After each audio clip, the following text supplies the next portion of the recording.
افراد ثروتمند نقش بزرگی در تحولات اقتصاد جهانی ایفا می‌کنند و اغلب بنیانگذاران غول‌های فناوری و صاحبان شرکت‌های بزرگ خدماتی مبتنی بر تکنولوژی چنین افرادی هستند و برای افزایش سرمایه خود با یکدیگر رقابت تنگاتنگی دارند. ثروتمندان نیز مانند مردم عادی در راه رسیدن به این ثروت پستی و بلندی‌های بسیاری را پشت سر گذاشتند، اما با پشتکار فراوان و شناختن راه‌های افزایش ثروت توانستند به موفقیت فوق‌العاده‌ای دست پیدا کنند. از این رو در ویدیوی امروز قصد داریم راز موفقیت این افراد ثروتمند را مورد بررسی قرار دهیم و در ادامه برخی از معروف‌ترین و ثروتمندترین افراد جهان را به شما معرفی کنیم.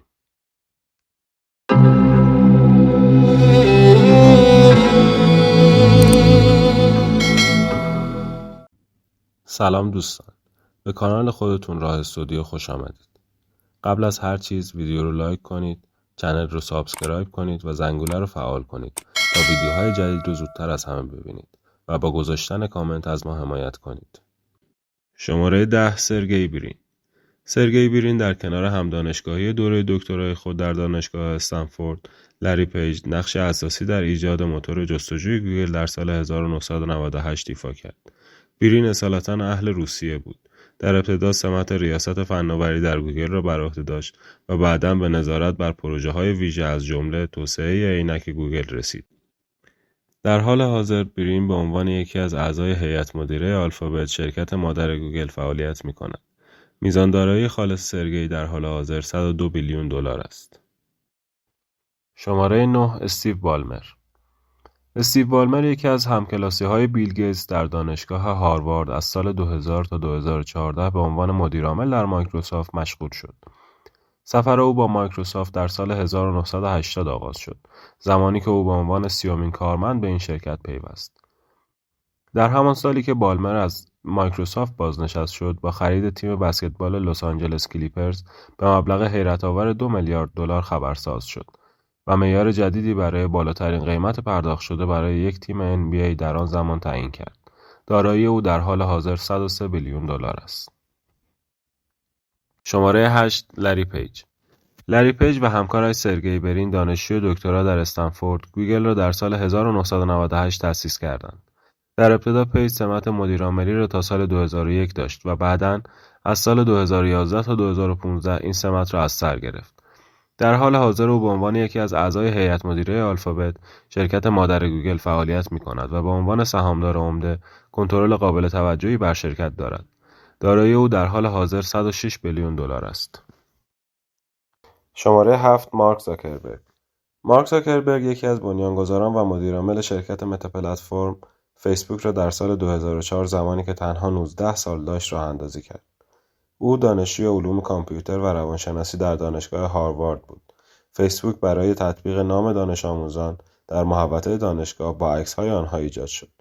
در حال حاضر زاکربرگ حدود 13% از سهام این شرکت را در اختیار دارد.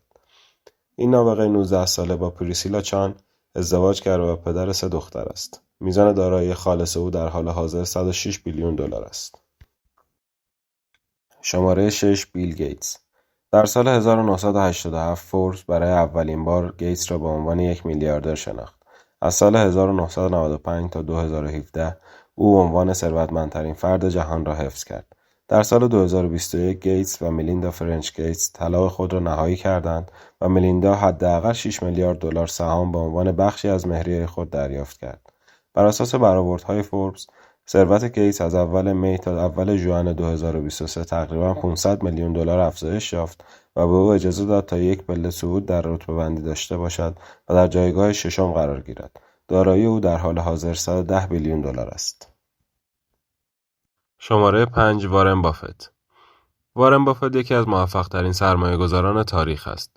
او رئیس برکشایر هاتاوی است، یک مجموعه سرمایه‌گذاری با مجموعه‌های متنوعی که شامل شرکت‌های متعددی مانند ارائه دهنده بیمه، سازنده باتری و رستوران‌های زنجیره‌ای است. در سال 2010 بافت، بیل گیتس و همسرش طرح گیوین پلج را تأسیس کردند که از میلیاردرها می‌خواهد حداقل 50% از ثروت خود را به سازمان‌های خیریه اهدا کنند. بافت با نشان دادن تعهد بشردوستانه خود، قصد خود را برای اهدای 99% از دارایی‌هایش ابراز کرده است. دارایی او در 93 سالگی حدود 113 بیلیون دلار است. شماره 4 لری الیسون.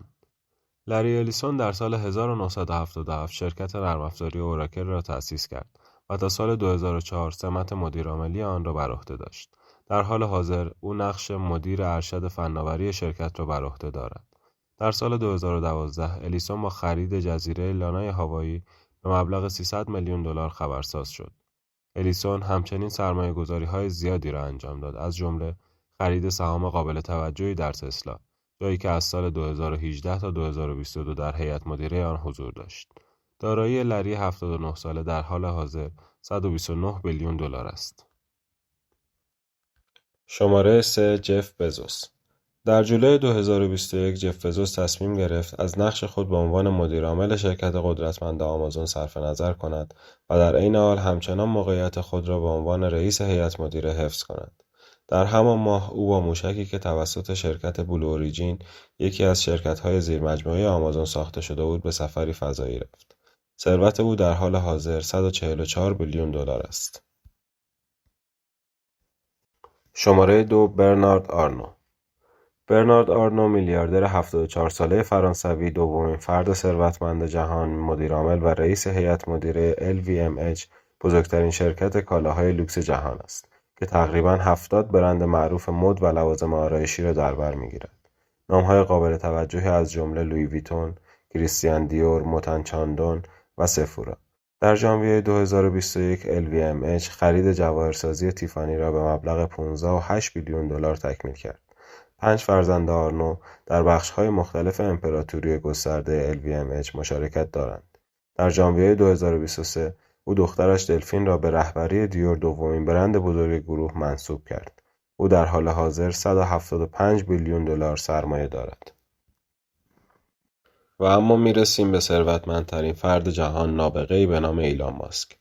ایلان ماسک ثروتمندترین فرد جهان است. او مدیرعامل چندین شرکت برجسته از جمله شرکت سازنده خودروهای الکتریکی تسلا و شرکت اکتشاف فضایی اسپیس ایکس است. او در حال حاضر 23% از سهام تسلا را در اختیار دارد. ماسک در اکتبر 2022 با خرید توییتر به قیمت 44 بیلیون دلار خبرساز شد. شرکت تسلا طی سالهای 2020 و 2021 رشد قابل توجهی را در ارزش بازار تجربه کرد و این باعث شد تا ماسک در جایگاه 10 ثروتمند برتر جهان در سپتامبر 2021 قرار گیرد. در اوج ثروت ماسک در نوامبر 2021 ثروت او به رقم حیرت انگیز 320 بیلیون دلار رسید. در حال حاضر ثروت او 225 بیلیون دلار است. مرسی که ما رو تا اینجا همراهی کردید. لطفاً کانال رو سابسکرایب کنید و ما رو به دوستاتون معرفی کنید.